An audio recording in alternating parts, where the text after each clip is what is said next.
Well, hey, everyone. Happy Saturday afternoon. I hope you are having a great one so far.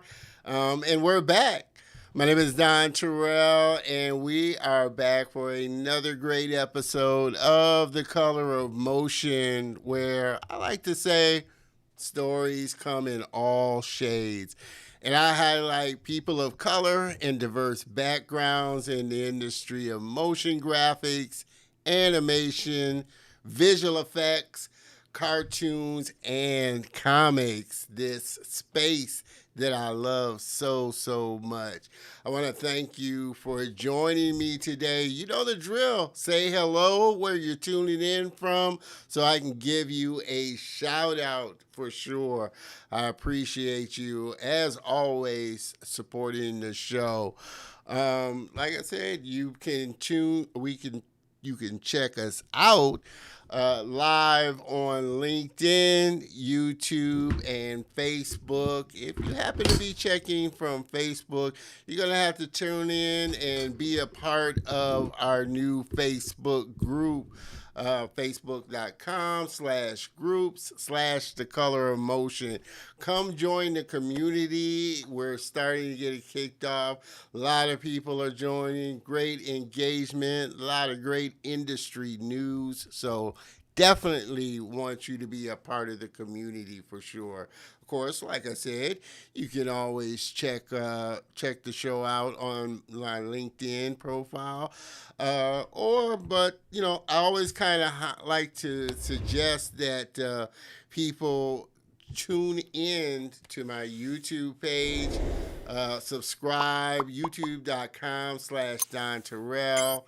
Subscribe, hit the bell notification, comment, and give a thumbs up to some of the episodes because that definitely helps the channel for sure. You can also connect with me and find me on all my other social channels right here as well. I definitely want to hear from you, get some feedback from you for sure. Again, like I said, say hello. Let me know where you're tuning in from because I definitely want to hear from you and have you be a part of the show for sure.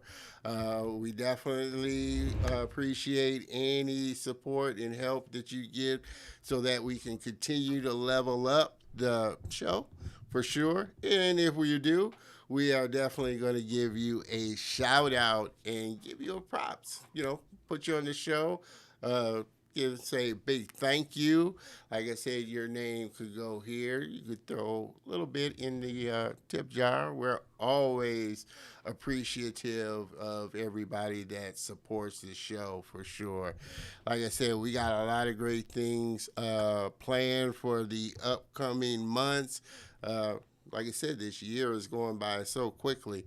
Uh, can you believe I'm already coming up on not too long on my 1 year anniversary? So got a very special show planned for my anniversary episode for sure. But 1 year doing this show, have such a good ride so far. So I'm super excited about the future and what it's going to hold. Like I said, the new website's going to be launched by the end of the year. Going to be introducing some swag items for you for sure that you can get and show that you are a part of the Color of Motion family. So, like I said, I'm just excited to have you along for the ride. I hope everybody's as excited as I am about this show. I've been looking forward to my next guest and friend for a while. He is a motion designer too, so we got a lot in common for sure. So just definitely looking forward to sitting down and talking with him. So without further ado, let's get into it. My next guest is a freelance creative director and motion designer, currently living right here where I'm at, Houston, Texas. He studied graphic design at the University of Tulsa. He received his BFA and has enjoyed 10 plus years as a working creative professional. He loves using motion design and animation as a means of storytelling. So, animating show packages, title sequences, explainer videos, and we're going to check out a lot of his work here in a minute. And other narrative driven visuals are the types of projects where he's most creative.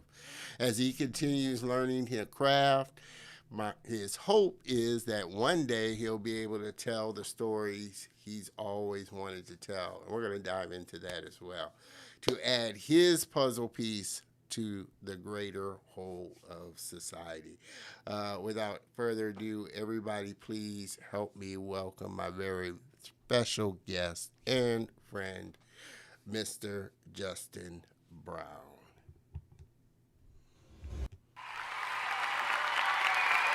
Hey. Justin. Gotta bring you on in style, my man. The sound effect applause.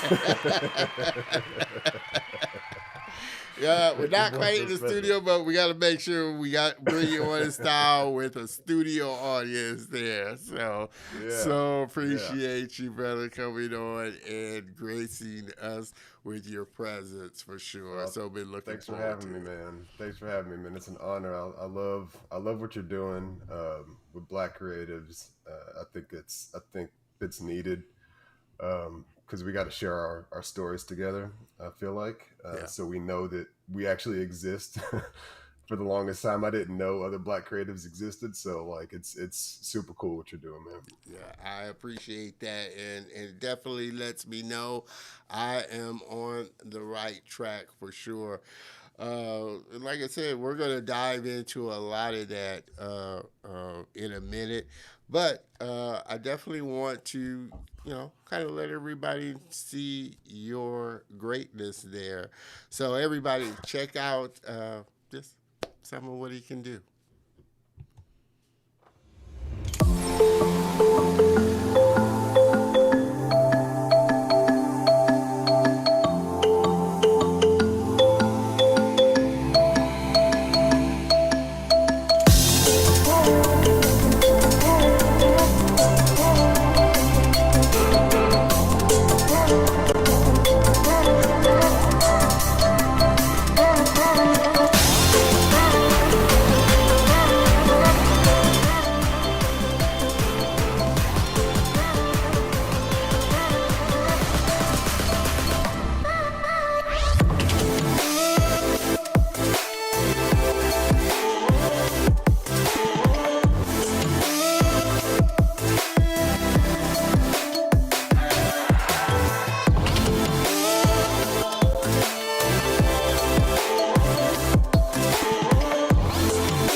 Some amazing work there, man. Like I said, that. I was just so impressed when I came across your work, and then to find out that you were right here in Houston, right along with me, right here in H-Tex. Yeah, and we definitely got to get together for coffee, man, to sit and chat some more for sure.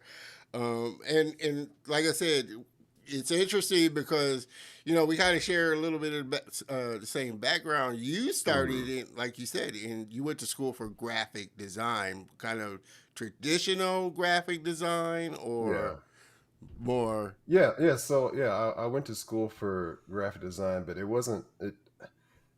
wasn't always like the plan. Like I knew that I wanted to do something with like computer graphics or computer animation or just like computer, engineering in general. I'm very much interested by, technology and, things of that nature. And so I actually got an associate's in computer science from the junior college that I went to. I was chasing football, like every good Oklahoma boy does. You go play football and you ride it until the wheels fall off. And so and so in that endeavor, I was like, what do they have that's close to those things that I'm interested in, the technology or the graphic? And they were like, oh, well, we have a computer science course and so or computer science program. I was like, okay, so I went and learned computer programming for 2 years, uh, and it felt it was fun, for sure. And then whenever I transferred to my 4-year university at TU, the University of Tulsa, I started in graphic design because I really wanted to hone in on that and really be into the art and whatnot. And so, yeah, that's what I did. Gotcha. So, I mean, what was your like growing up? Were you in art like before you moved into like going to school, college for it? Was that what you did? Were you kind of interested in computers or graphics when you were younger? Yeah, so I've always been able to draw for since I was really really little. I loved looking at things, looking at comics, drawing the things that I see, and I used to like draw things for people and like in order to like make friends and like, hey, I drew this cool thing that you didn't ask for. Please be nice to me.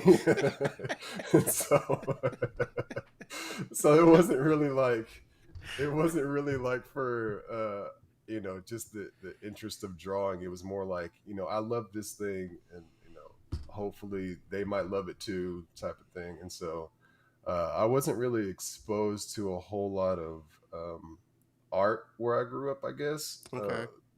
And so I didn't really know that you could do that as like a career.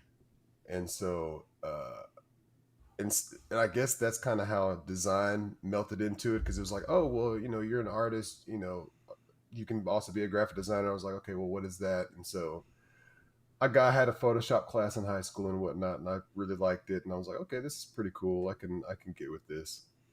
And so yeah, that's so I mean, it's not like the traditional, oh yeah, I've known I've wanted to draw, I've known I wanted to do this for forever, this is what I'm going to do, I'm decided in it. That's not it at all. It was, you know Well, I my mean, did you have an idea of something else that you thought that you might wind up doing Yeah, when yeah. I you mean, were? I've always had a love for traditional animation and the Disney classics and stuff like that. I watched those growing up, Disney sing-alongs with my sister. Yeah. That stuff was just super, super cool and fun, and I didn't know that as a job was available to me. So it wasn't like I was trying to find where I could do that. And so, and like I said earlier, I mean, I think that's why this show is so important, because without the knowledge that you actually have access to something, Yeah. you're just going to be kind of wandering around. And Yeah. so, Yeah. and as Nah. a result, my artistic journey is, anything but linear. It's And gone all over the place. no, I feel you know, but it's interesting, and I find it interesting, and I guess, well, I don't know if I would say I was quite the same way, but I guess we Mhm. all thought like when you're younger and kind of in that early stages, you have no idea Yeah. that you could make a living doing it. And Yeah. when you sit and think back on it now, okay, somebody had to get paid doing the Disney Right. stuff, and Right. Yeah. it had Yeah. to get created some kind of way. But like you, like I said, I wanted to be a comic strip artist and a Yeah. cartoonist, but you just didn't see characters or people that looked Hmm. like me. But I always knew Yeah. that that was something I wanted to do. Just wasn't sure exactly how it was going to kind of unfold Yeah. doing it. Yeah. So, Yeah. so the motion, your motion, the motion design came from the college once you got into computer science, or I mean, when did you decide that okay, I'd rather do motion design than say like 3D animation or kind of the Disney style animation? Yeah, so the motion design came whenever I went to TU. I was there for graphic design, and we had to take an animation course. And at that point, I thought that I was just going to be, okay, all, maybe I'll be an illustrator. Maybe I'll just draw, be a graphic designer, illustrator, something like that. I'll never open After Effects and use it at all. That's not in my future. It looks too robust. I don't like all that. I don't understand all that.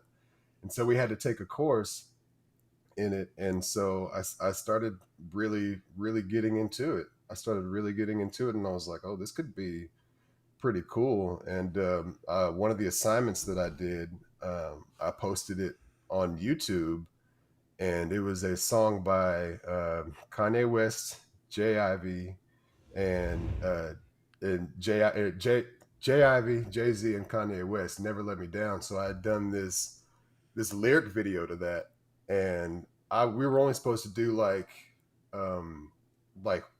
30 seconds of an audio clip that we liked.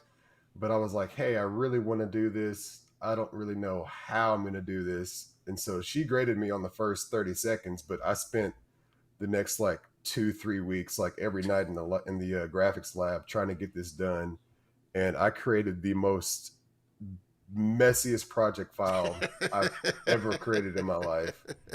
There were so many like unnamed layers. Nothing was pre-comped. Nothing was organized. I just had all these different assets just sitting in one folder. I had no idea what I was doing, but I knew that I wanted to do something with it, and I didn't have a plan for it. I didn't have any. At that point, I had no type of I guess not only organizational skills, but also like production skills and like how to get something like that accomplished, like a workflow. Yeah. And so I was just hitting my head against, concrete for like 3 weeks, day in, day out. And then I finally finished it. It took like 3 hours to render, which I didn't know that was a thing. I was like, this thing is 2 minutes long. Why is it taking 3 hours? And I was so mad. A 3-hour render for a 2-minute video. Like After Effects lied to me. Like, what is this? I've wasted 3 weeks of my life trying to get this thing done. But no, I ended up uploading it to YouTube, and the artist on it, Jay Ivy, he's a poet. His mom saw it like that day and sent it to him, and he hit me up like that day. And I remember because it was on April 1st, and I thought it was an April Fool's joke. Yeah. But he wasn't. It was for real. I talked to him on the phone. He was like, "Yeah, I want you to do some more stuff for me." And so I had done one of his earlier websites. Awesome. I had done some graphics for him and stuff like that. I was like, okay, well, shoot, motion design is real. If I can get past these 3-hour renders, I think I might be all right. So I'm gonna have to get me a little faster machine. Oh man! But hey, I gotta drop this bomb here, and I hope you guys picked up. I gotta slide to my graphics in when I can. But he just dropped a bomb there that I hope a lot of people picked up on. If you put your work out there, you'd be surprised who sees it. And I always tell people that, and like I say, your story really kind of parallels, the example I like to use, Andrew Kramer, big in most of, visual effect. That's how J.J. Abrams found him. He was just doing After Effects tutorials, and J.J. Abrams was scouring the internet, saw his work, really loved his stuff, and ended up hiring him. So it just goes to show you, you never know who you never know whatsoever. And fun fact, Andrew Kramer is probably some of the foundation of my After Effects knowledge. Like I just spent time going through every single tutorial that he had. Yeah. I think every After Effects person. I think every After Effects person did a little spinning ring with the particles where the particles went out. You formed a little circle or whatever. They did the shot replacements wherever his assistant was Sam. Man. His assistant Sam, he would do crazy stuff with him, like put him in the little Iron Man stuff. Yeah, I was doing all that stuff, man. I thought I was special. I think, like you said, I think that's Andrew Kramer's stuff is the foundation for just about every After Effects anime, and it's funny.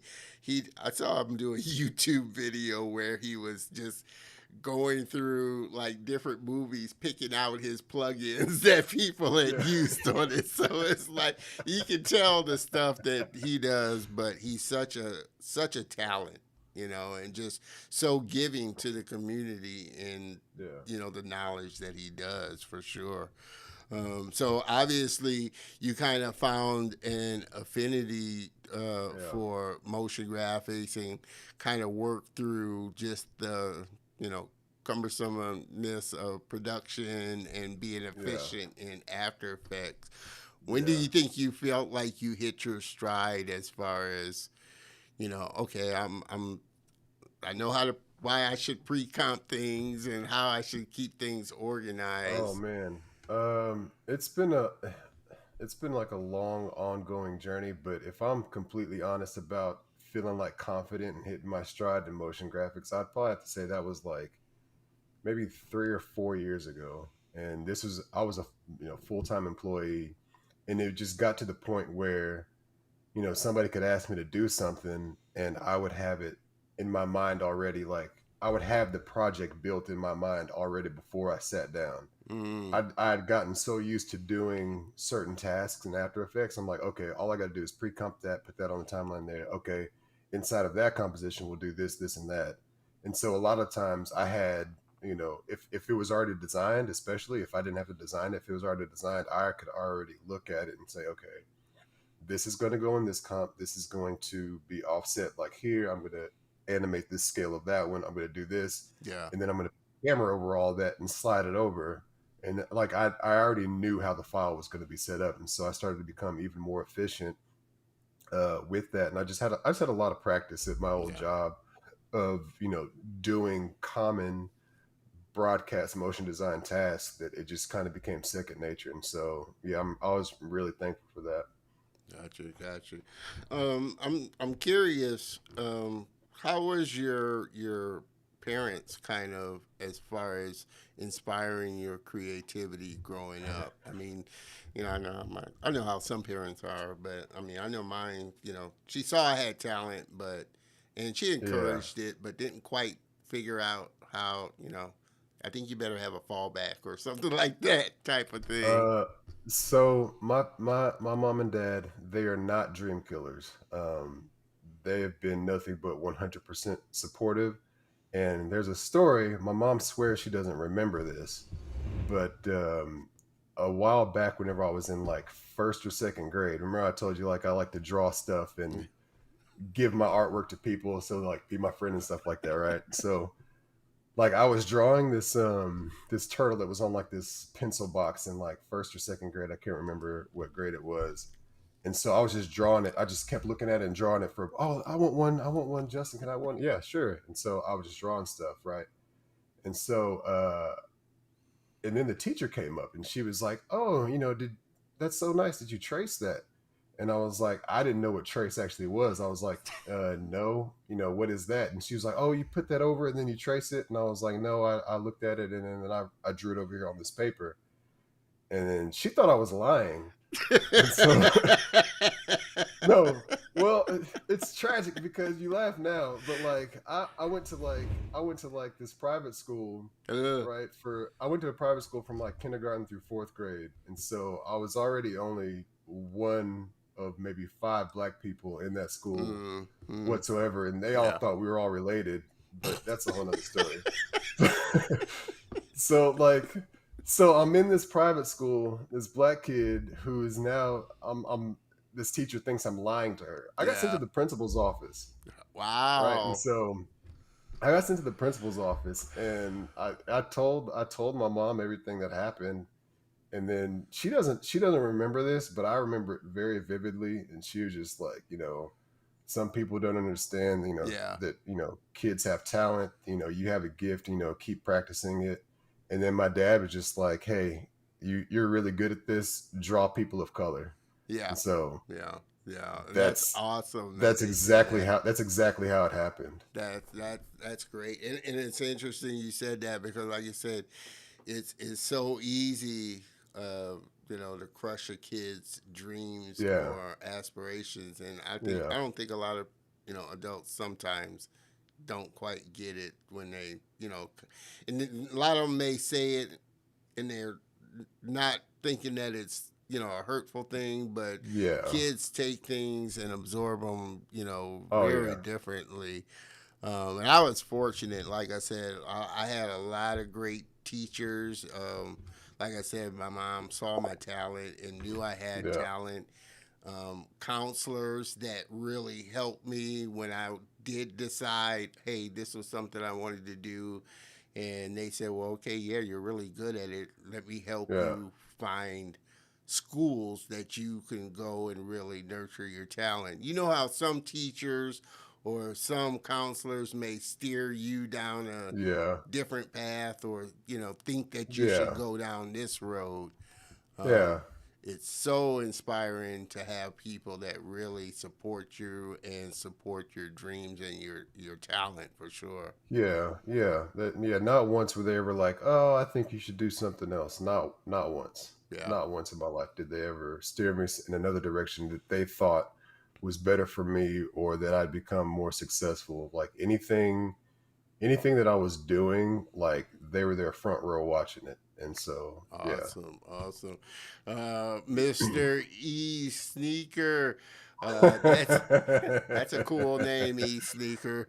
Yeah. E Sneaker 30, that's a cool handle there. That's huge, JB, for sure. And then, like you said, you were one of very few, Hmm. blacks in the school. Hmm. Obviously, that was a thing that really kind of affected you, Yeah. and just like you said, wanting to fit in, Yeah. for sure. Yeah. Yeah. It was crazy. And I didn't know like there was this one time like another black kid showed up at the school and like in the morning before we went to class, everybody would just be sitting in the gym. And I saw him walk in and I had no idea like this was not the appropriate thing to say, but I said it anyway. I was like, finally, another black man in front of no, in front of all these white kids, right? So so like Hallelujah! like Oh man. I was no man, bro. I was woke before woke was a thing. Like I was like the first. I think I was the first woke black person. I'm pretty sure. I'm positive that that was the case. No. Oh man. I don't know if I. Unfortunately, like I said, even junior high and grade school, it was the school I went to was fairly mixed, especially Yeah. high school and stuff. So it wasn't like I was, like you said, in a kind of a prep school or kind of a Yeah. school that was just all like you're one of two or one of three. That would Yeah. definitely be hard for sure. Yeah. um like I said, you tend to enjoy 2D motion and things and motion graphics and things like that. Do you kind of see? Obviously, we both know the power of what After Effects can do. Just even Hmm. working with live video and things like that. Is that something that you look to kind of explore with After Effects, kind of the visual effects, or do you tend to want to stay more on the 2D motion graphics and things? Oh, I've definitely done visual effects. I think there are certain things motion designer just kind of has to learn how to do, just like to have in their toolbox. And I think visual effects and tracking like live shots, live footage to remove stuff or to add stuff. I think that's just one of those things that you kind of have to learn how to do because somebody's going to ask you to do it at some point, like rotoscoping or just those things that you don't really know happened in a movie, Yeah. but you know what I mean. Like there's some of those tasks that happen in production that I think motion designers should at least have some sort of basic knowledge on how to do. Yeah. I actually enjoy some of that stuff, and so I'm kind of like I wouldn't say generalist, but like if there's a task that I need to do that is like feels like it's in a different category, I'll be in that category for several weeks trying to be good at that, and then Yeah. I'll do that, and then I'll go back to 2D, motion design, graphics, and stuff like that. So, Yeah. Yeah.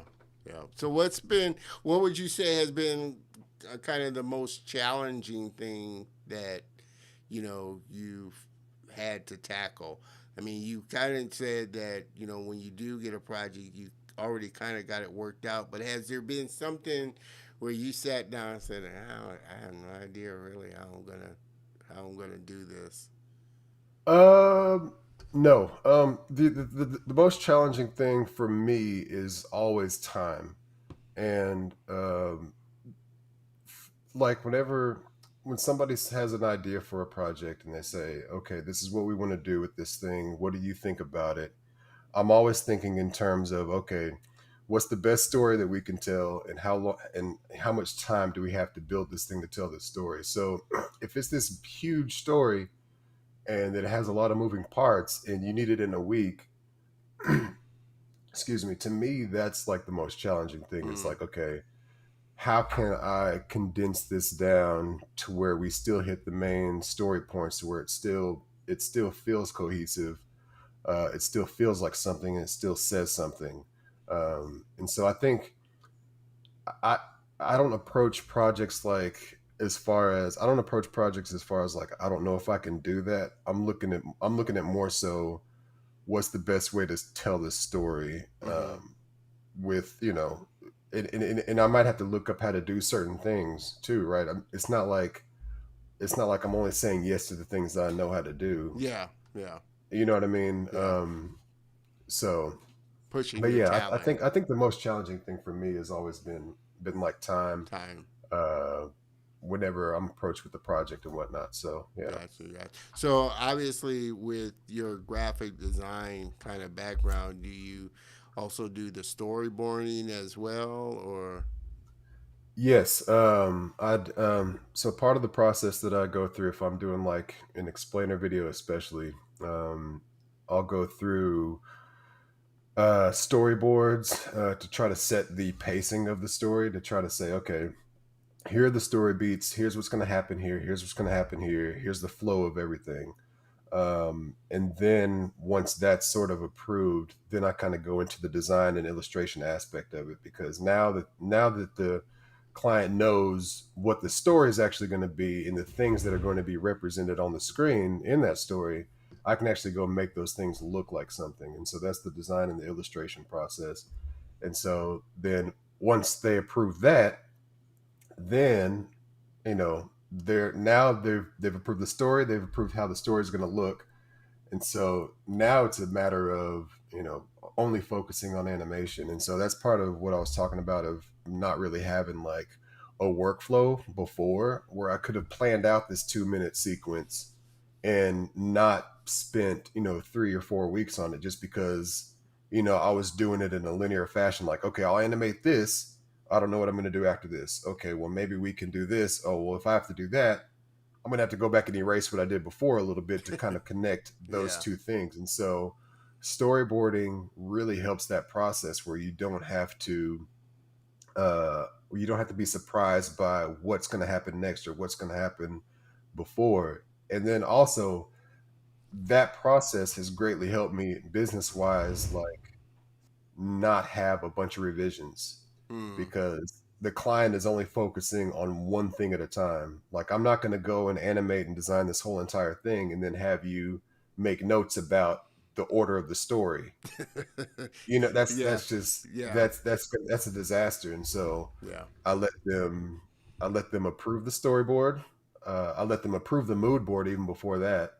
Mood board, storyboard, design, illustration, animation, delivery. Like, that has been my model for a very, very long time. It's very common, Yeah. Yeah. and it works. And yeah, So you've never had the issue with a client approving something, you move on, and then come back to you and say, well, I thought about that and wanted something different or wanted to go in a different direction. yeah, no, that still happens. Like, it's not a process that's foolproof where they don't do those types of things. but it does help prevent those types of things. And then whenever they happen, the clients know full well that it's their fault that this is happening. And in that case, they know that that invoice is gonna, it's you know what gonna I'm saying? it's gonna Like, inflate a little, that they know the repercussions Yeah, of going in, breaking something, and breaking something that they previously approved. Oh, yeah, Justin, we're so sorry. We have to do this. We know we approved this. We sent it up the ladder a little bit more, and we came back with these notes. How hard is it to change these? Oh, yeah, I'll do that. That's cool. Yeah, I can do that. Oh, thank you for working with this. And then they come back and they give you more work because you yeah, were flexible and fair and you did what you could do to help them, even though they knew something was their fault. yeah, yeah. Gotcha, gotcha. So what type of? I mean, we've seen a variety of the stuff that you've done so far. What type Mm-hmm. of projects do you kind of enjoy that you love sinking your teeth into? Oh, that's gonna have to be probably explainer videos. Anything that's character driven. I love illustration. I love character animation. I love traditional animation. So any kind of excuse to do those things all together Yeah. are usually coming in the form of an explainer video. Hmm. And so yeah, that's I'll sink my teeth in that. It's fun. They're longer projects, but you really get to sort of flesh out character, you get to flesh out the script, all that type of stuff, and you really get to form a narrative that really is going to help, talk about whatever product or service that that they're Yeah. trying to talk about. Yeah. Yeah. So are you? Like I said, you just said you love explainer videos, but Hmm. you're kind of wanting to delve more into story driven projects. Are you looking to kind of maybe even go further, like into shorts or feature films, and kind Yeah, of carry the I think so. I think so. In explainer videos, they still have their story, their narrative too, right? It might not be as long as a short, but in some ways, you could say an explainer video is sort of yeah, like a short because you're compacting this information about a brand or maybe like a message that you want to get across, and you still have to have, hey, here's this problem, hey, here's our solution to this problem. Hey, will you guys join us and make this solution happen? Like those are the three, sort of components. And like you formulate your story around that. And so like I would argue that explainer videos are sort of this, first step into getting into those feature films and shorts and understanding like how scripting is, yeah, how you develop and evolve and format, a story. And so but I definitely think shorts and feature films are going to be something that I would love to get into, love to get involved with. My thing is I have to actually do the sort of passion projects to put those things out there, like as something that I can do. yeah, Because clients are only going to hire you for the stuff that's in your portfolio and the stuff that you've already done. And so, and I guess that's why I'm never like, oh, I can't do that because they're usually asking me to do something that I've already done before. And so I guess that's why I say that my biggest issue is always time. yeah, Um, because usually they're just saying, hey, we saw you do this thing in your portfolio. Can you do something similar? Or, I'm like, yeah, sure. But so I guess my challenge is to answer your question is to get stuff into my portfolio that I really, really want to do that I sort of want to be involved in. Yeah. yeah. And I wanted to ask you this because your company is the Brown Crayon, which I thought Hmm. was, I mean, I know the story of the name, but I would love for you to kind of, tell the story behind the name, the Brown Crayon, which is your company. Well, I mean, I would probably say we talked earlier about what my parents did for me as far as inspiration. I would probably say that the Brown Crayon is really inspired by how they supported and they sort of picked me up through some of those times where it's like, you have a purpose, this thing might not be going well right now, but you have a purpose, and you have a reason to be here, and you are talented. And they always told me that. And so the Brown Crayon is really like, um, you know, your childhood is really sort of defined by, like, that's whenever you're really into art and all that type of stuff. And they say creativity is really, lives there in childhood. And so part of that childhood is coloring and stuff like that. But normally you see all these vibrant colors being used, like, your reds and your oranges, pinks and purples and stuff like that. And they usually only use the brown crayon for, dirt and trees, dogs. Uh, and if you're a black kid, you use it for black people. Yeah.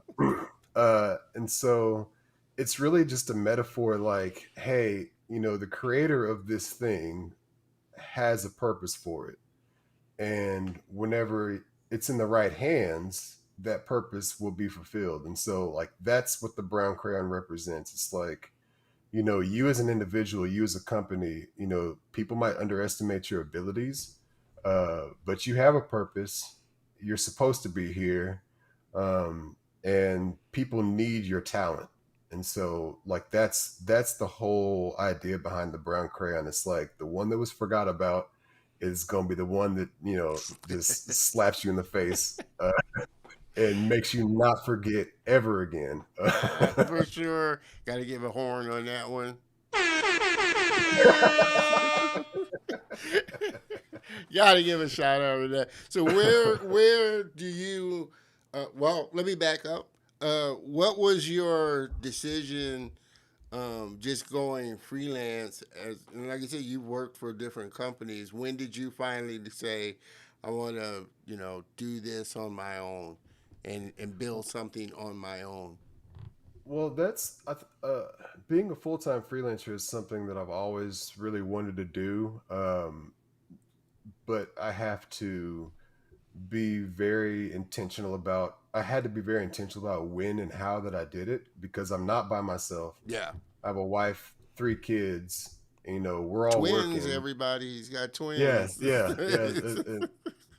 A little girl that's in second grade and a set of twins. And like I said, everybody in my house is sick right now. So, like, So he's isolated in a different yeah. room. So I'm in this office. So it's. I'm very glad you're interviewing me now, because it just keeps me away. It keeps me healthy for just another hour. Oh No, I'm man, just playing. no, but Uh, you did make a good point. Like you said, and I tell some people this too. I can make different decisions in my mhm. career, in my life, because it's just me. I don't have a wife Right, that I'm having to support, and right. family that I'm having to support.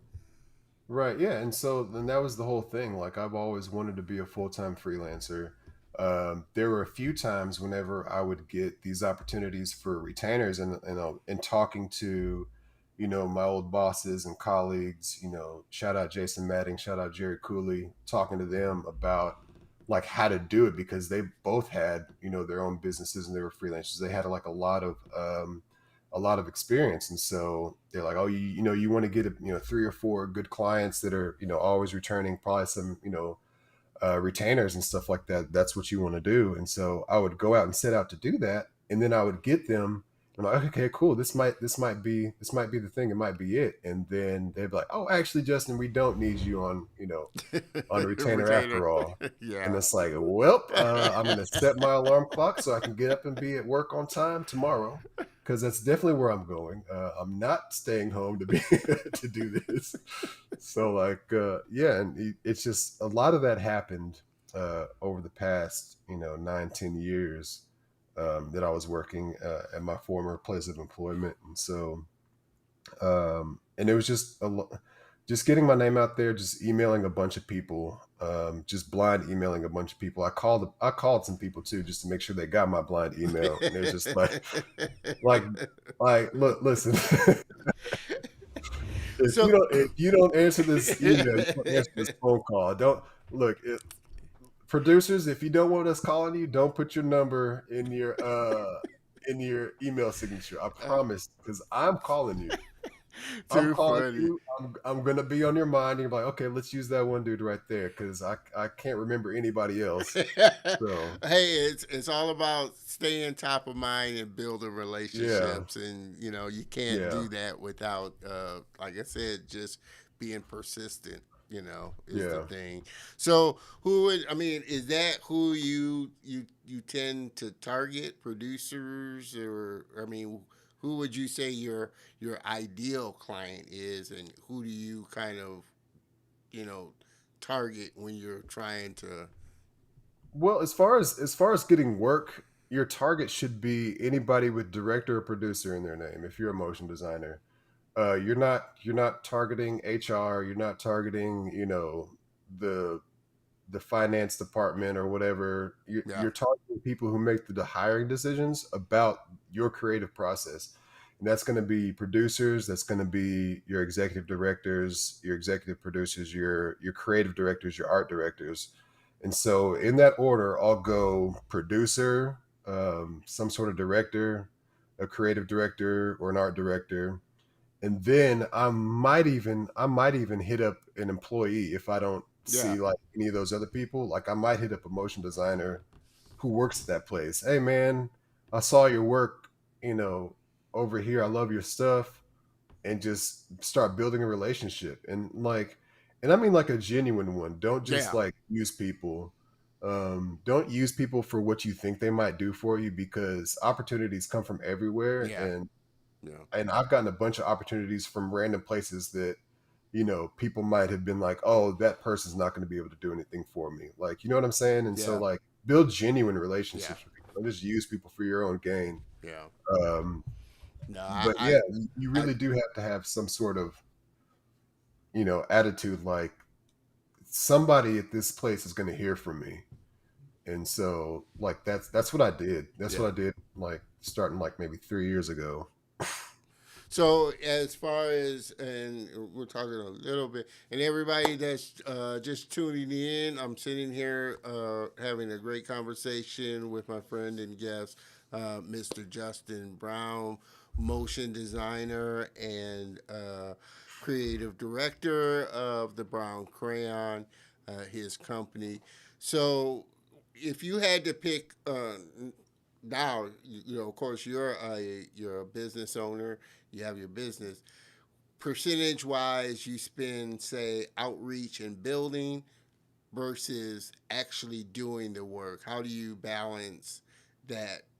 Okay, I know I got to be, going out and getting the clients, but then I know I got Mhm. to be doing the work, or do you outsource, or what's your process like? It's right now as far as, Right now, I'm not doing a whole lot of outreach because I'll have to be honest. Like I front loaded a bunch of outreach stuff at the very beginning of the process when I was like, okay, I really want to focus on leaving my 9 to 5 and really building my business. And so I reached out to a bunch of people and just started creating relationships, started talking to people, even if they didn't have anything for me at the time. yeah, Just started talking to people because at some point they're going to have something for you, and depending on how many sort of seeds you planted, so to speak, that you can go and pick that harvest like, nobody's business. And like, I haven't reached out to people in maybe like a year. Like really, my inbox, I'm telling you, my inbox every month is like, hey, we saw your work over here or over there. Can you do this? Like I haven't done outreach in like a year now. And so, and I think that's a direct result of going in early on and calling those people. Like I must have cold emailed people. I must have cold emailed like 60 people one month, and out of those 60 people, maybe I got like 5 responses. Maybe some of those other people didn't respond until a year later. You yeah, know, and so like, and then it's also about getting your name out there through the community. I'm a part of several motion design communities. And they have different sort of spreadsheets with people's information on it, and it's like we're sending that to producers that we know. So I've yeah, got people in LA calling, I've got people in San Francisco or New York or Florida, like, hey, I saw your name on this list that was sent to me. I love your work. Can we do something? And so it's like, after a while, once you get that ball rolling, you have to like snowball that thing. You have to really get out there and front end the load of making contacts and connections, not really expecting it to be popping like that right then at that point. Yeah. Like the No. work I'm doing now is the result of what I did like 2 and 3 years ago. Yeah. Yeah. So No. yeah, It's definitely that kind of, like you said, plant the seed and reap the fruits of it later, like an apple tree. It's going to take a while for it to grow yeah, and bear fruit. yeah. Um, so, do you, obviously, like you said, you've gotten yourself to a point now, kind of where, people kind of see your work. Do you mix that in with social media stuff that you're doing, or you're just basically doing the work and it's kind of a referral from just all of that? I try to do social media stuff, but a lot of the times the people that I work with, I have to sign NDAs, Hmm. and like, which means that I can't really post all their stuff that I'm doing. And so if I do post some work, it's probably old work that I just now got permission to post. Yeah. And so like, so I just keep my head down and like, well, they won't let me post that. That's fine. Yeah. But Well, do it you is what it use is. do you use any, or do you even have any time to do personal projects of your own now? Um, Just to do. I try to squeeze in time for personal projects or learning and stuff like that. But first and foremost, if I'm not working, I'm going to spend time with my family, because that Yeah. was the main reason why I jumped out and went freelance, so we could have that time back. But I'll try to squeeze in learning or personal projects, and I've got maybe 5 or 6 personal projects started right now on my computer. Different illustrations, Yeah. different animations, but I just can't finish them, just because I get pulled back into Yeah. the Work grind project. Yeah. of The work. business, which I'm not complaining about that at Yeah. all. But Yeah. yeah. For sure. And we kind of touched a little bit on it, kind of earlier, and just with your experience of being one of the few blacks at your school. Mhm. How do you see that as far as the industry now, and moving forward? Because, like I said, we're starting to see, I guess, kind of explosion of just Yeah, diverse, creators, diverse yeah, content getting out there. I like to say it's unfortunate because of the social unrest that it started to yeah. really change. But how do you see it moving, forward with more people of color and diverse backgrounds kind of?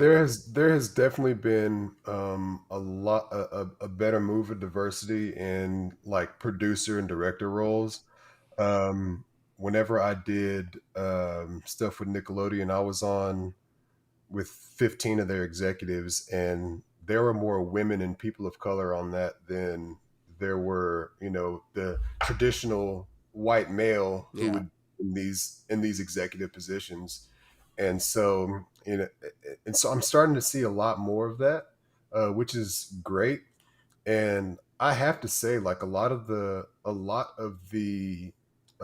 opportunities that I've got has been because of black women. Hmm. You know, Yeah. Talking about my work in circles that I had no business being in. And I'm a part of this group called the Blacksmiths, and they have a Rolodex of people. And I'll say, hey, how did you get my information? And like, oh, this person did this, or whatever. And every single time, this person has been a black woman. So like, Mm. specifically, I'm saying, you know what I'm saying? Yeah. Like, Yeah. they and I've probably gotten more opportunities from the group of people that is least represented in my industry. Yeah. And so like that needs to be said. And I do see it changing, like you said, with the social unrest. I do see like a lot of more opportunities coming my way. And I feel like I feel like a lot of it are organizations and companies that want to be on the right side of history and say, Yeah, okay, let's diversify our workforce. Let's diversify who we're hiring internally and externally. Let's start looking at talent elsewhere, and I think that's great. yeah. So Well, I've, yeah, I know I've gotten a lot of to opportunity like that.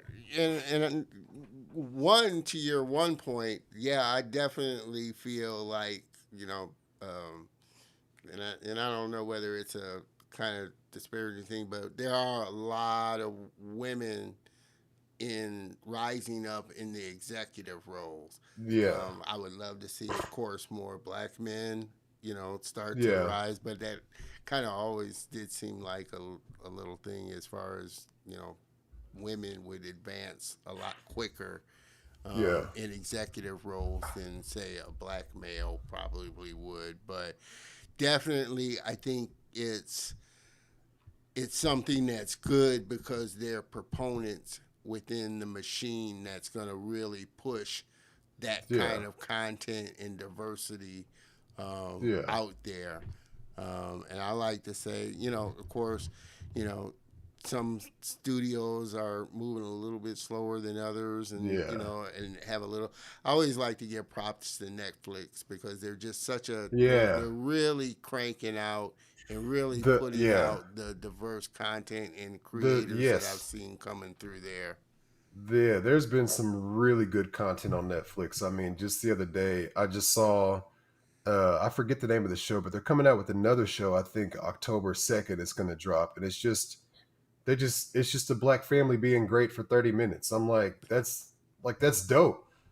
And I mean, you go to these other people, like the big wigs like Disney, you Yeah, know, yeah, they won't yeah. let us be black people past 15 minutes before we're turned into And I'm some not gonna sort lie of because, like I object. said, I have to give props. And I had this Yeah, conversation with Jay Francis. He was a yeah, great guest, great friend of mine, and he's VP of diversity with Disney as well.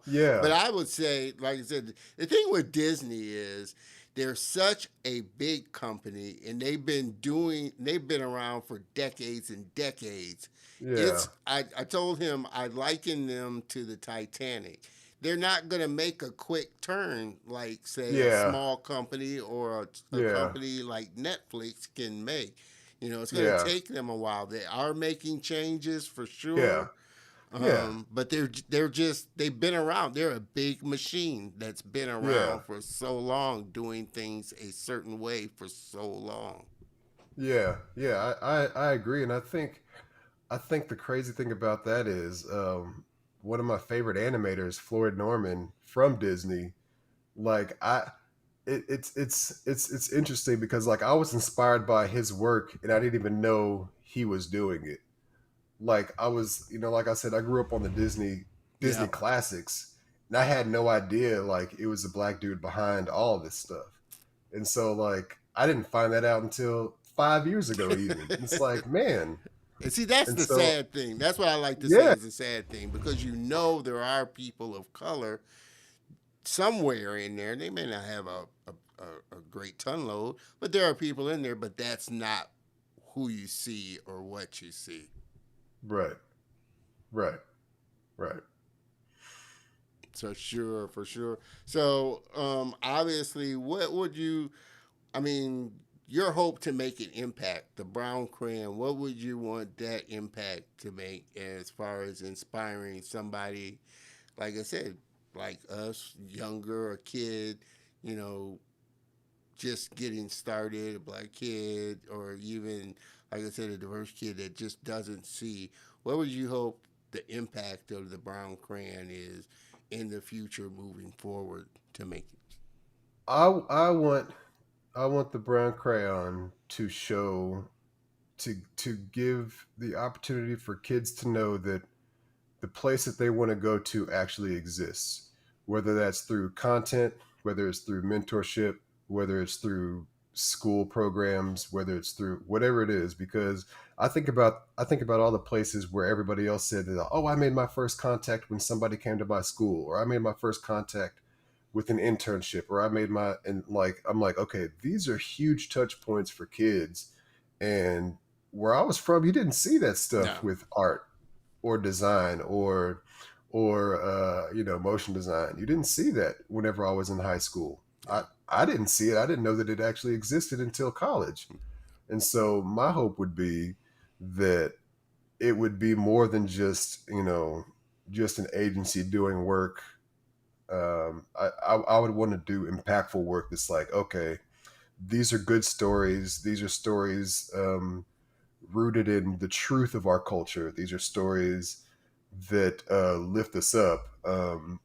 You know, and this is and it really helped to shape the true narrative of like who we are. I Yeah. mean, No. as people, as a society, you know, Yeah. and that's what my hope would be. Yeah.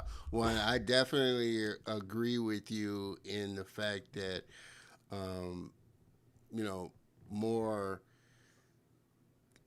I'd say, access in grade school and younger, and Hmm. exposure in grade Hmm. school and younger is definitely going to be something that helps to inspire, those kids that are sitting there Hmm. wondering whether or not that this is something that they can do.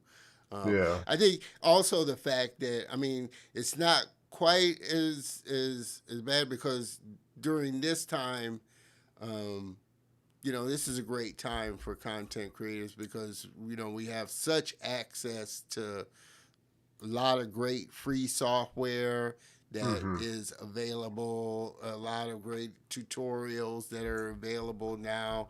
But getting kids exposed to that, whether it Yeah. be studio owners coming in and talking to Yeah. grade schools kids and showing Yeah. them what they can do, I think it's a big, huge Yeah. impact on it. I completely agree with that. I mean, my education in the area specific to traditional animation has only happened within like the last 3 or 4 years. I found this place, ambanimation.com, and it's this really, really, really good course that takes you through everything you need to know about traditional frame by frame animation. And like I said, that stuff wasn't available, Yeah. you know. The internet wasn't, you know, giving people's careers, you know, back then. And so it was like, Yeah. so Yeah. now I still feel like I've got a lot of work to do, a lot of work cut out for me to be able to get to where I want to be, because there's still creative goals that, you know, I want to accomplish and things that I want to do. uh, and you know, motion design and design in general has allowed me to do that, and so I'm super grateful. Yeah, yeah, and I think that's also the beauty of just the internet because now because we're all connected, you see, and I've had the honor and privilege of connecting with so many talented people in Africa, in Hmm. Canada, in South America. It's just you see so much great talent that's really Hmm. out there that you wouldn't have before the internet and before social media even Hmm. known was out there. Right. Right. Yeah, I mean, it's really it's really created a way, for you to really not have an excuse not to learn something. It's like you can learn anything you want to. Like, this is completely unrelated, but talking about like learning stuff on the internet, like our door, our door in the back, and my wife's probably going to be mad at me for telling you all this, but our door, we might have to replace it. And she was like, hey, you think you might want to look it up on YouTube to see how to replace it? And I'm like, baby, I'm not a handyman. Like, I can learn a lot of things on the internet, but you know, replacing a whole door frame is not one of those things that I'm trying to Trying to learn how to I'm do trying to do. it. But hey, you like I said, you can learn whatever it is. I know when I had my laptop and I had Mhm. spilled coffee on it, and Ah. yeah, the keys got sticky and stuff like that. So I couldn't take it. Apple wouldn't repair it because once you get liquid on it, it kind of voids the warranty and Yeah. stuff. I And man. and I googled how to clean your laptop, and Yeah. this guy, and there was a ton of videos, But I Yeah. watched this one guy's video, showed how he took apart the keyboard, Yep. cleaned the keys. I did it. My keyboard or computer worked just fine. So, like I said, YouTube University is an amazing school. Yeah, you know what? I know exactly what you're talking about because I actually spilled coffee on my keyboard last week, and I think I might have found the same video. And I'm like, I wonder if this would work. But I was like, I'm not taking out all these keys. I went to Best Buy and got me another keyboard so fast. I'm like, so I'm glad that his videos worked. Well, I mean, like I said, mine was a MacBook Pro, so the keyboards were like Yeah, on the computer. So I had to figure out how to take the little key things off, take the yeah, spring out, and clean it and stuff like yep. that. No, And like I said, it worked like a charm. yeah, And whatever it is that, like you said, there's really no excuse because somebody somewhere has made a video on it trying to figure out or show you how to do it. So yeah, you can learn just about, which is why YouTube is such a big thing yeah. because you can learn anything that you want to learn on it for sure. Um, like I said, your what do you feel like has been the best piece of advice that you've gotten that's kind of served you so far? Oh, uh, about And it can be anything? personally or professionally, but something that, like I said, always seems to come back to you.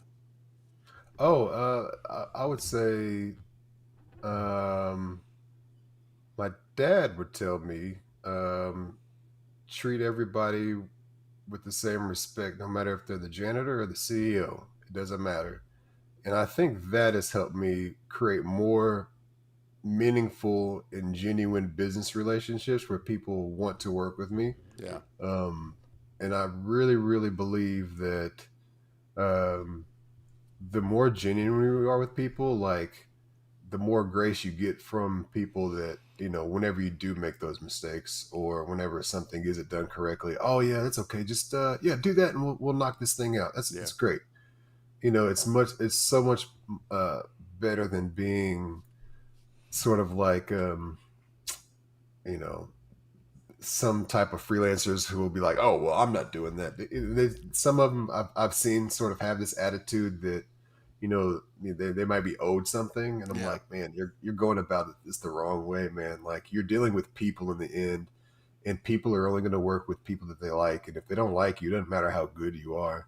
um so Yeah. I would say that that's the advice. Like Yeah. just be nice to people and do what you say you're going to do. That's like, it's That really nothing past that. Like, no, and it's funny because that, I mean, and I've kind of, like I said, listened to a lot of, animators, designers and studios and things like that. But animators specifically, that's the main thing, even above your talent. yeah, Of when you go to a studio, they want to see, are you a nice person? Can you yeah, get along with the people that yeah, work here? Do you fit into the culture? And like I said, no matter how skilled you are, if you're a jerk, you're not gonna last there yeah. too long. You know. Everything past your personality is teachable, which makes you replaceable. So like, be nice to people. Like, And on that one, I gotta put some fire on that one as well. it's yeah, it's about having a great personality for sure that will serve you. And I tell people this. That's, I think, why I've done fairly well with the show. Is yeah, I really do look to build relationship. And I told you, as long as and as well as I tell everybody that I connect with, it's about building a friendship that goes beyond you being on the show. yeah, Like I yeah, said, yeah, and really building a true deep relationship with. And I think that's where you'll see the fruits of good things happening, which is why, like I said, I've had some great people on this show because, I really do try and make it all about the friendship and the relationship with it. Yeah, yeah, man. I couldn't agree more, man. Genuine kindness goes a long way in life, but especially like in my field, because because even that, like the technology aspect of it, right? Like most of my work, well, not most, all of my work is remote. Yeah, And so for them to just automatically just trust somebody that's, 500 miles away from them, yeah, you got to do things like get on the phone so they can hear your voice. You got to respond to your emails and like, quickly, like within like the hour. You got to do those types of things, those like sort of soft skills to like build those relationship things where you're leaving like, me and my friends call it emotional deposits. Like, okay, yeah, like, oh yeah, he gave us an update before we asked for it. Yeah, yeah, cool.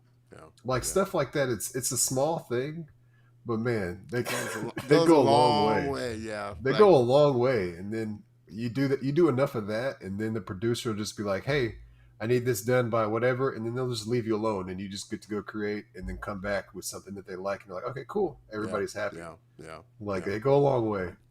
So, and to that point, do you do you enjoy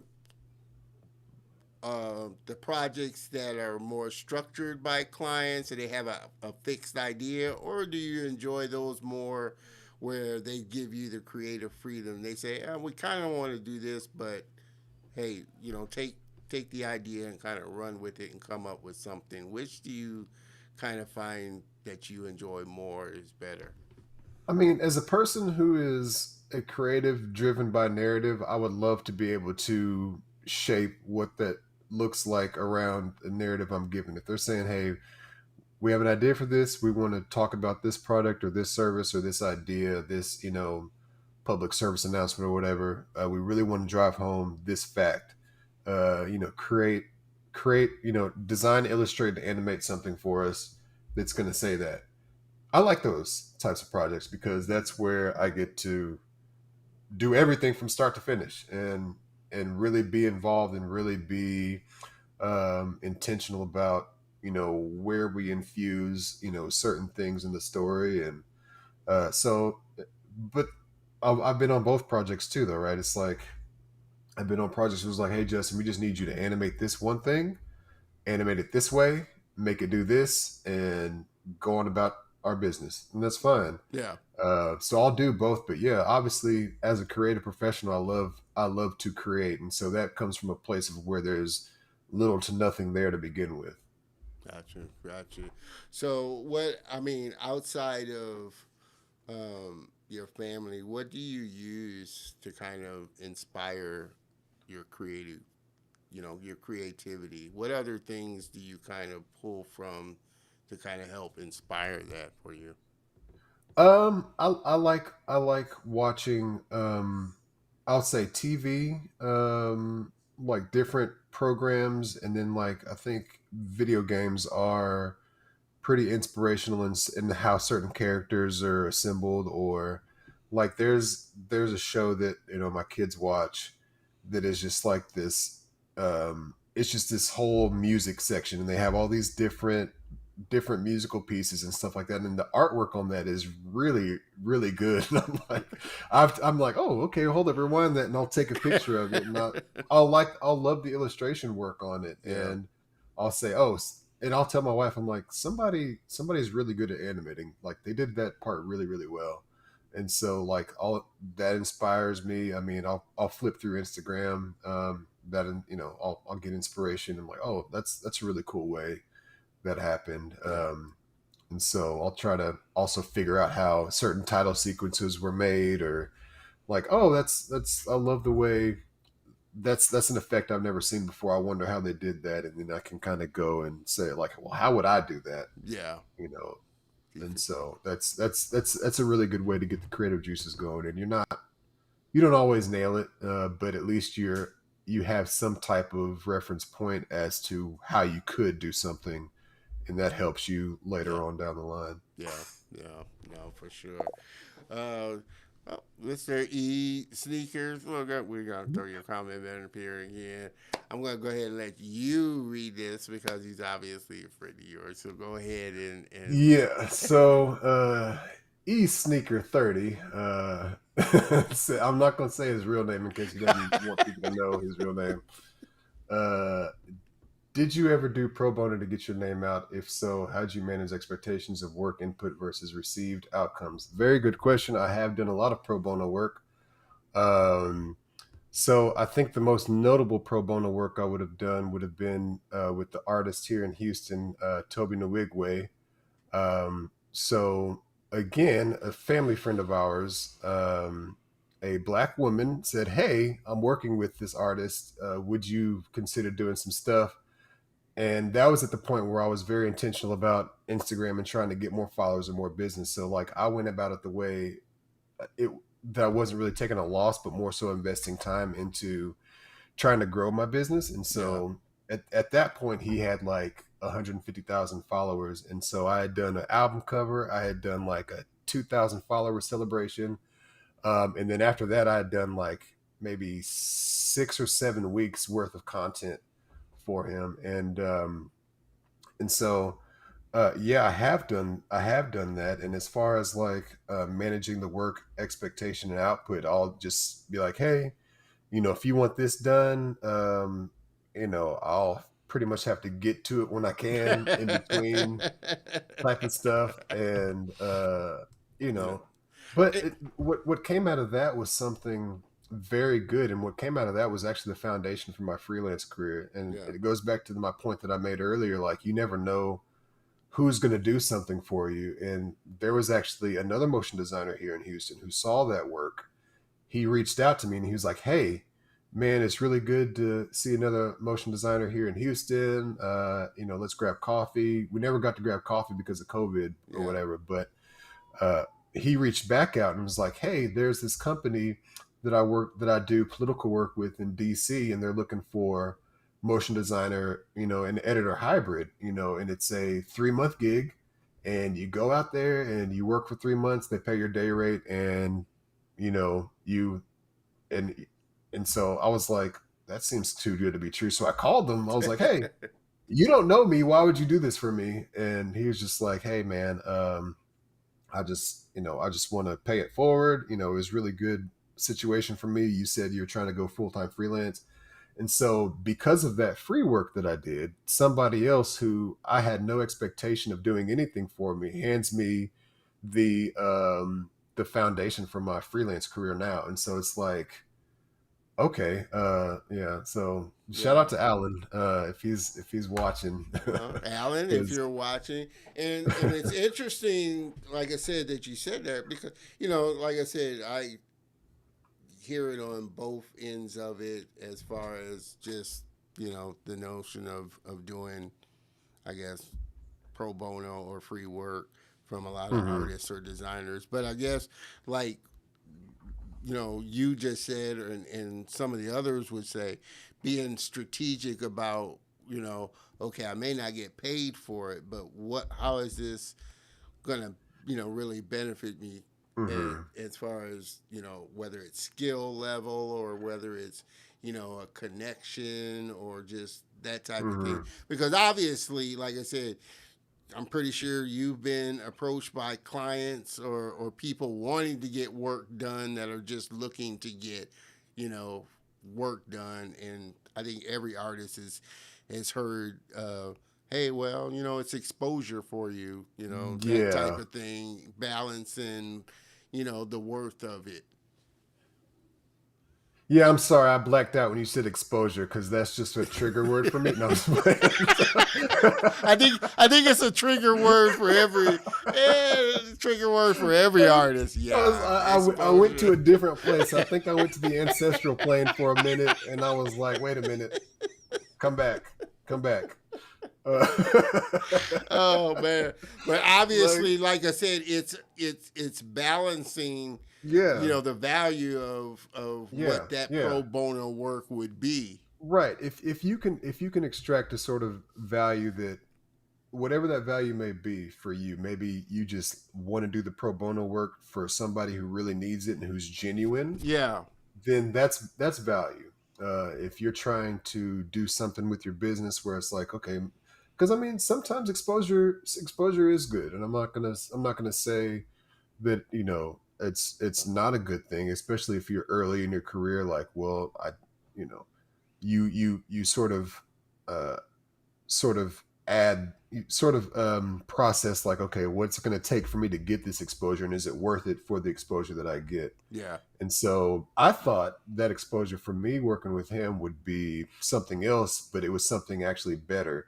And so and that better thing is a full-time freelance career where now I've added all the legwork before that of, like I said, planting those seeds of clientele, right, and building these relationships, and without really doing a whole lot of work for them yet. But when I come back from DC, they're like, hey, are you available to do this week?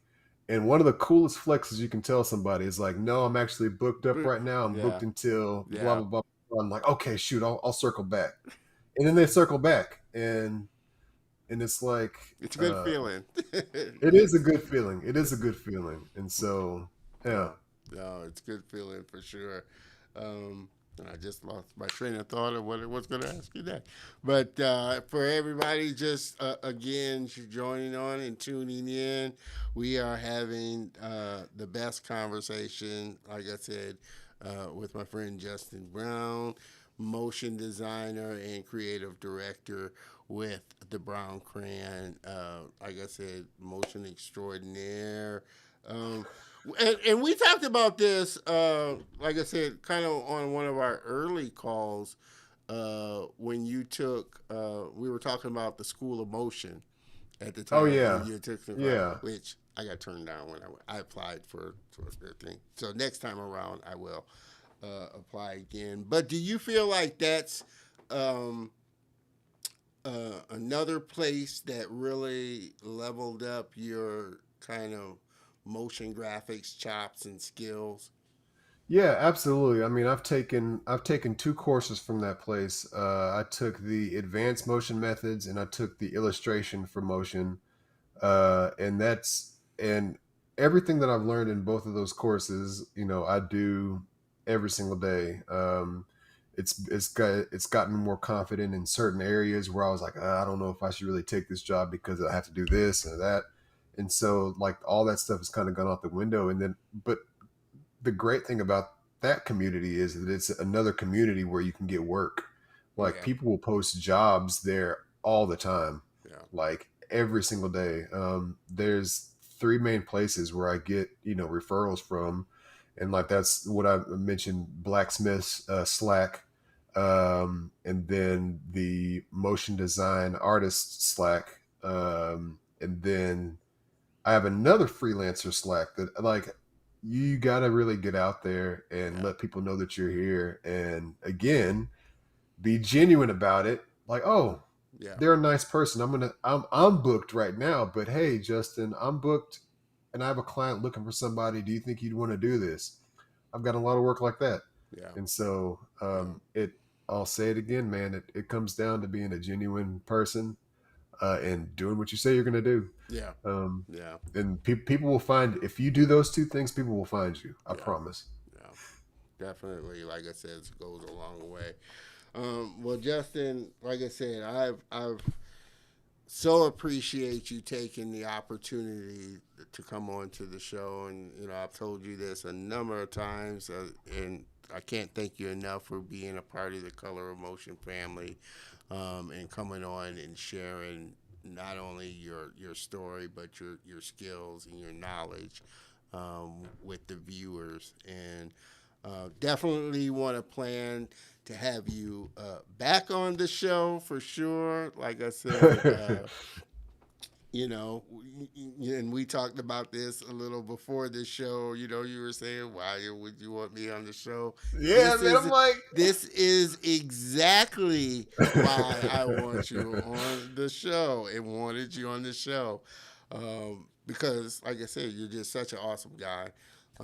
Do such talented work, and I know I've learned just from this short conversation, and definitely, like I said, told you before, want to have even more conversations with you, just on what you're doing. But I know you have definitely inspired somebody that looks just like us, Yeah. that may catch this and really inspire them to want to get into motion graphic works and animation. I hope they do. I hope that anything that I'm a part of is a way for somebody else to see that, oh, I can do that too, because we share similar stories, and so if I see somebody who's doing the same things I'm doing and they're doing it well, then that's just going to inspire me. Like, oh, well, I can do that too, and so and like I said, without having that access and stuff, that becomes really hard. And I think this show provides people access to those stories to let people know that, hey, you can do what you're thinking about doing. And so thank you for having me. It's been an honor. I will definitely come back again if you'll have me on again. Oh, for sure, Uh, man, for if not sure. just for those sound effects and explosions. For sure, for sure. Like I said, you can. I definitely highly encourage you to check out more of Justin's work. You can connect with him on some of his social channels. Check out his website, the browncrayon.com. A lot of great work on there for sure. Also, he's active on LinkedIn. That's how we connected for sure. Mhm. So he's definitely active there. Check out his Instagram channel at the B Crayon. See more of his work. Reach out to him if there is some work that you want him to do or just want to connect with him. Justin at thebrown.crayon.com. But all of this information is definitely going to be up in the show notes for sure, on the YouTube channel. So I do highly encourage that you go over to my YouTube channel, youtube.com/Don Terrell. Check out this show, check out the show notes, give a thumbs up and a comment, because that definitely, like I said, helps to continue to push the channels. Check out even some of the other great episodes that we've had. We've had a lot of great guests on, so looking forward to a lot more great ones on there for sure. Justin, if you could hang out for just a few minutes in the green room while I close this out, I'd appreciate it. That way I could talk to you a little bit more on afterwards. But everybody, like I said, this was such a great episode, Justin, and I'm so appreciative that we're connected. Even more glad that we're in the same city, so we can meet up for sure. But like I said, I can't thank you enough, Justin, for one. Yeah. First connecting with me on LinkedIn, and Yeah. two, being a part of the show. Yeah, man, I appreciate you having me on. I'll go wait in the green room. Okay, production value. I'll see you. Unfortunately, I don't have any like fruit or candy. I'm working on that, having something in Like, the green come room. on, man. You got to have craft services in the So green room, yeah, bro. I'm working on that for sure. But definitely, like I said, it's been my honor, for sure, having you on the show. Definitely know there's just so much that I can learn from you as well, and what you're doing, and appreciate that. Appreciate you being a part of the show for sure. Thank you, man. Everybody, please, like I said, help me thank my guest and friend, Justin, for being on the show. And again, Justin, if you could hang out for just 1 minute while I Yeah, close out the show there, I for appreciate it. sure.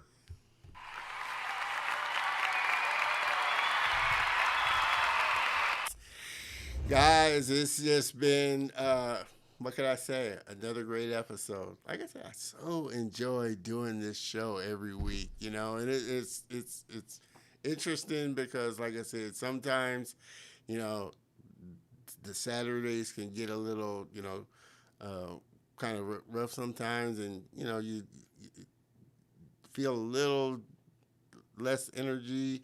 But when I start the show and the show goes live, man, and by the end of the show, I just got so much energy and passion from my guests and from you guys just doing the show. So, again, I always thank you for tuning in. Thank my guests for tuning in or for being on the show. Again, I highly encourage you to join our new. Well, it's not new. It's about a month old, but it's growing. Our Facebook group community. Be a part of it. I always encourage all of our guests to be a part of the community so they can comment and communicate with other members. So hopefully, Mr. Justin will join into the group community, but it is growing. Go to facebook.com/group/the color of motion. Like I said, we're having some great conversation, posting a lot of industry news, and just seeing a lot of growth there for sure. So I'm, really loving it. Like I said, we got a lot of great new things that we're rolling out by the end of the year. Um, be on the lookout. Like I said, my 1 year anniversary is coming up within a month or so. Got something special planned for that. So I'm super excited about that as well. But as always, my goal is to bring that wow factor to the show. Always try to bring the wow factor to the show and make it entertaining and fun and informative for everybody. And I hope that I'm doing that. I feel like I am on the right track of doing it. So, this has been, like I said, another great show for sure. And I appreciate everybody tuning in. Make sure that you tune in next week because it's going to be another great show. I am super, super excited to be welcoming my guest and friend, Mr. Robert Jeffrey II, comic book writer. Oh, man. He's got some great titles coming out. So make sure you tune in. Like I said, it's going to be a great show. So looking forward to having him on for sure. Well, with that, what can I say? Everybody have a great rest of the weekend. Have a great week. I will see you next week. Same bat time, same bat channel. Have a great one. Be kind, and I will see you next week. Cheers.